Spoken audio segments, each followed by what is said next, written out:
Hey, Real Green Ninja here. Today we're going to talk about those mysterious KK and GG adjustment codes. So let's begin. I get a lot of calls about why is the system making these KK adjustment codes or GG adjustment codes. And again, it's one of those things where it's a adjustments that's made by the software when a certain event gets triggered. That's also why, because it's a code that the software needs to use, and it's a very special the way it handles that code, that whenever you're doing a regular adjustment, we always ask, please do not pick those double repeating character codes. So for example, if we come in here and hit the drop down, you'll see that we have all these adjustment codes, and we also have like the KK and the JJ and stuff. And we ask people, please do not use those double repeating character codes on the screen, because again, these are special codes. They do special things in the software. Personally, I wish they can kind of hide those codes, but unfortunately, in order for the software to be able to use them, they have to exist. Okay. So again, I want to also give a brief explanation of what happens when you enter a regular prepay. So we're going to go ahead and grab a customer here. I got to cheat a little bit because I don't know exactly how much money that would prepay. Let's say it's 10%, so $203. All right, so this customer calls you up, or they get the letter or whatever. You come in here, you type in the $203 that the payment they're going to give you. There we go.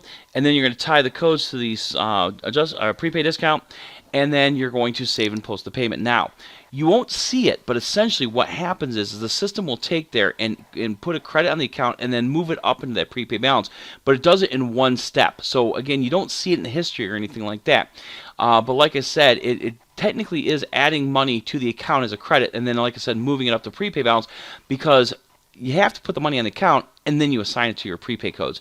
So again, we're going to go ahead and hit save, post, and you can print, preview, export, journal, or whatever. But if we go in the history, you'll see there's that payment. You'll also see the payment has that prepay code tied to it. So again, it's in one step where it puts the money in the account and then makes it a prepay code, prepay money. All right. So when we go to aging our prepay adjustments here, you'll see again there's the services tied to the codes, as well as how much you've selected up here with appropriate discount, and then how much money is actually sitting in that envelope waiting to be used. Now, what happens is if you have a situation where you need to change that prepay balance, either raise it or lower it, you're going to have to go into prepay adjustments to make that change. Now, let's say, for example, let's go and get this customer here. We go to put this payment in. Again, I got to cheat a little bit because I got to figure out what that prepay would be. Let's do 10%, 207.45. So we hit this little payment icon here, put in 207.45. There's our payment. Okay, but let's say someone forgets to tie it to the prepay. All right, so we're going to hit save and post. Cancel. Yes, there we go. Now, when we change tabs, we push F5 to refresh, you'll see it's sitting as a credit in the account. Now, is it really going to hurt anything per se? Well, not really if it's sitting at credit, but you're going to run into a couple problems. The first things first is that if you do anything in addition, above and beyond this long carry, it's going to start using up the credit, as well as this payment here is not including the discount. So at the end of the season, when you go to post production on the last service, they'll actually have a remit for the amount of those discounts that did not get applied for the rounds that they had signed up for. So again, it's always best that if you end up with a situation where someone forgets to put in there, to fix the prepay going forward. So again, you have the discounts apply, as well as you have, it's going to pull the money, and if you have additional service like a grub control or an aeration or something, it's not going to use up that money. So when you want to fix anything with balances, and I always tell people, anytime you're doing anything with balances, the first thing you do is go to aging and then prepay adjustments. All right, you want to make sure that your prepay is going forward is where it needs to be. And in this case, we need to tie it to that 10% code. So because all the services are in there, I can go ahead and throw 10% on all of them. You can mix and match and so on and so forth. Now you'll notice it's going to take that money from down there and bump it up into the prepay balance. You'll also notice that the reserved here, the 207.45, is what we've selected here with appropriate discounts.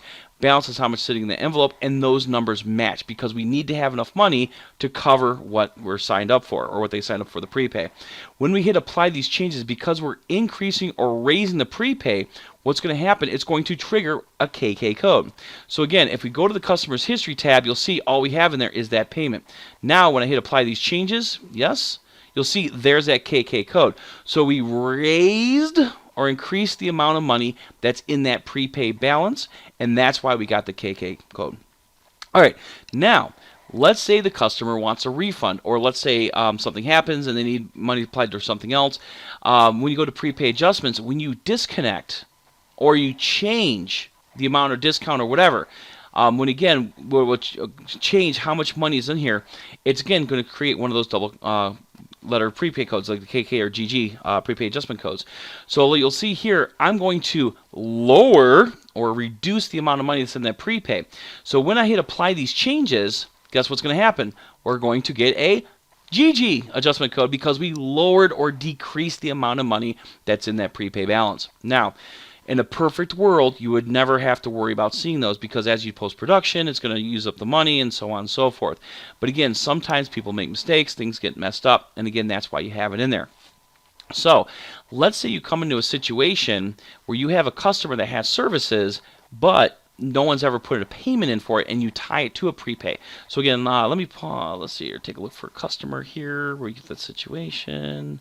Okay, here we go. Let's say this customer right here was supposed to be set up for prepay, and for whatever reason they weren't set up for prepay. If I come into aging here, go to prepay adjustments, and tie a service, or in this case an installment charge, to a prepay, you'll notice what's going to happen is oops.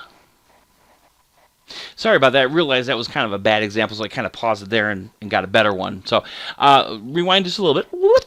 Okay, so as I was saying, is if you have a situation where you go into the aging tab and set up for services that are set to prepay, and you haven't actually put any money in the account, or they don't have a credit on the account or whatever, it's actually going to generate or remit for that amount. So if we go in the aging tab here, and then again, prepay adjustments, and tie those services to a prepay code, it's going to create a remit for the amount of money it needs to satisfy that prepay balance. So in this case, it's going to be a 1-to-1. So because again, we're selecting everything in here, as well as we're applying the 10% prepay code against everything. So again, because they didn't have the $193.95 initially, or when I was putting the payment, it didn't hit that as a credit and then bump up to the prepay balance. That's why we're ending up with a prepay and a credit remit balance of the same amount. Now, again, it could be a situation where someone forgot to put the payment in. It could be a situation where someone put the payment in correctly. Again, I can't say exactly why the situation happened. My goal is to get it fixed for you. So, for example, I call up and say, well, okay, well, it looks like whoever set this prepay up didn't actually put in a payment when they set the prepay up. They went to like aging and prepay adjustments and put it in there and stuff like that. So the thing is that you got to find out, was this money actually paid? Maybe it was paid, but it got hit against the wrong account. Maybe it was paid, but maybe again it was never actually put in because the check got lost or got stuck between two pieces of paper or something like that. Again, I can't say why it happened. All I can say is what to do to fix it. So my first step in this case would say, find out, did they pay that money? And if they paid that money, good. We can put it in the payment just as we normally do. If they didn't pay the money, then what we can do is go to aging, prepay adjustments, and as I mentioned before, fix everything going forward where it needs to be. In this case, we wouldn't want to have any deposit codes on there. So we hit clear all, and you'll notice it will actually fix itself. Now, let's say it was a situation where they actually gave you $100 towards the $193.95. If we go into here and do into prepaid, or I'm sorry, the payment screen, and I put in that they gave us a $100 payment, save, post. Oh, hold on, let me backtrack here just a hair here. If we go back to the journal, you'll notice that there are no services on this list. The reason why is because they're already set up for prepay. So just kind of explain why that was there. But again, we're going to post. Yes, we're going to post the payment. Now we change tabs, refresh the balance or screen. You'll see that they have a $93.95 because again they only gave you $100. But if we go to aging here and go to prepay adjustments, you'll see it's still being fully prepaid. Now, if it's a situation where you want to disconnect some of the prepaid services and stuff like that, we can do that. We can say, well, you know what? They don't have enough money, and you'll notice again it's making changes in the balances here. Disconnect those, and then we'll do the third one here. So again, they'll end up with just a little bit of a credit on their account. Oops, a little bit wrong button there. There we go. There you go. They'll end up with a little credit on the account, but what happens is like I said before, because we're either lowering the amount of money that's in the prepay or we're raising the amount of money that's prepay, we're getting those prepay adjustment codes. All right. So there's that one I said when I tied everything to prepay and said, oh, we need $193.95 for those services. This is the one where I say, well, we don't have all the money. We're going to drop some of the prepay money down into the credit box because again, we'd rather have it as a credit on the account because that remit is going to start aging whenever it was originally set up. So like I was saying is, we get a lot of calls about those KKs and GGs. Again, it's really hard to know exactly why that adjustment was made other than the fact that something wasn't put in correctly.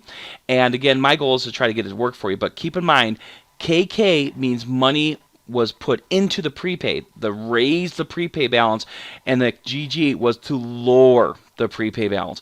And this is also why we recommend that if you do make a mistake, after you fix the balance and got this where it needs to be, that we always recommend if you ever need to reverse something like a prepayment payment or reverse like a service that was performed as part of prepay, we recommend if you can get away with it, do an adjustment on the account, just a regular straight old like posting your credit, posting your debit, or whatever.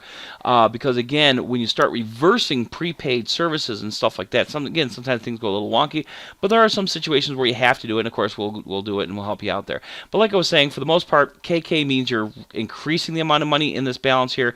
GG means you're lowering the amount of money in this balance here. And the reason why the system did it is because it had to resolve why that balance wasn't where it should be when it did whatever it had to do. So again, I hope this kind of helps get a little bit better understanding what those adjustment codes are all about, and you have yourself a wonderful day.